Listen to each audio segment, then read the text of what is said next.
In closing, I want to talk about leadership. In a moment of reckoning that comes perhaps once in a generation, the President of the United States has abandoned the ideals of this nation.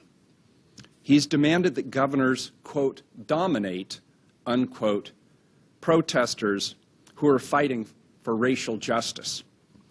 He's threatened to send in the military against peaceful demonstrators. He has allowed peaceful demonstrations outside of the White House to be sprayed with pepper spray and tear gas and hit with rubber bullets so that he can have his photo taken. Here's what our president hasn't done. Listen, learn, empathize, inspire. In cities across America, we're all feeling that void. And so yesterday when former President Obama addressed the nation, I felt a deep sense of gratitude. I also felt solidarity with my fellow mayors who recognize the gravity of this moment and who are joining me in rising up to meet it.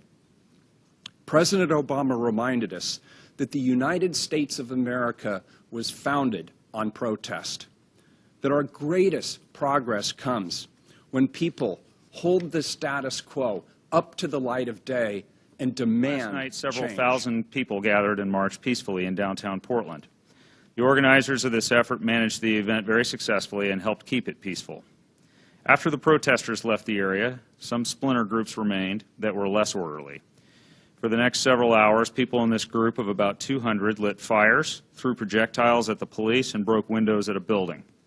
At one point, a security guard was assaulted with a bottle. Officers and paramedics arrived to assist him, and while they were leaving, one of our officers was struck in the face with a full beer can that someone threw at him.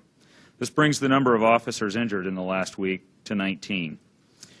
Officers arrested the driver of a pickup truck that had in an earlier incident, backed up towards them and endangered their safety. They found that person last night and took him into custody.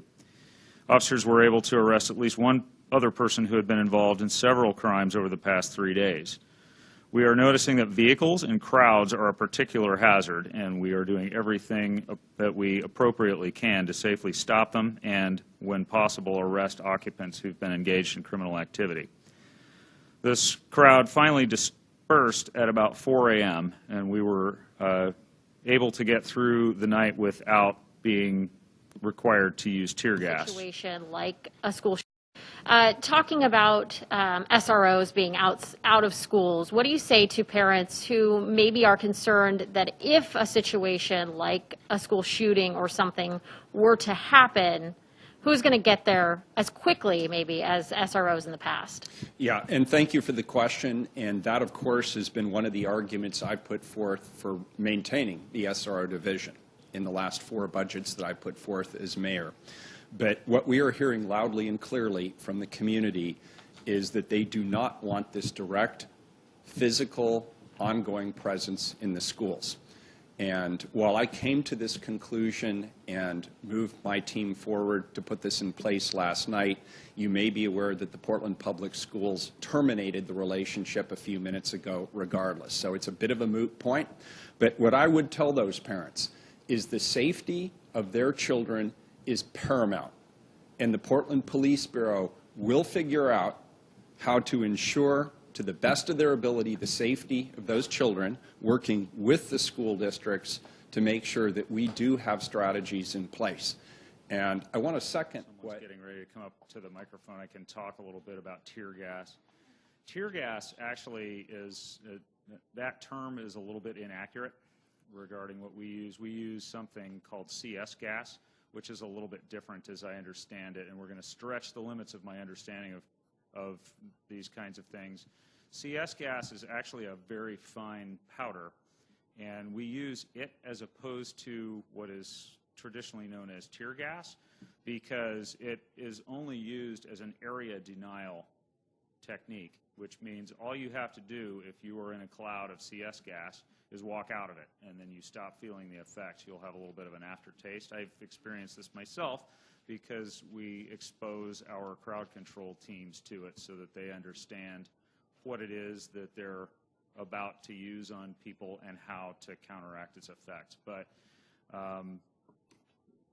as far as a ban on CS gas, what that would do for us is put us in the position of having to figure out a different way to accomplish that objective. I won't go into all of the details of our policies, but we have very specific policies about when CS gas use is authorized and how it is to be used. There are some specific steps that have to happen, like there has to be a direction for people to go. There have to be warnings in advance. We have means of making sure we're confident that people can hear the warnings that we've given.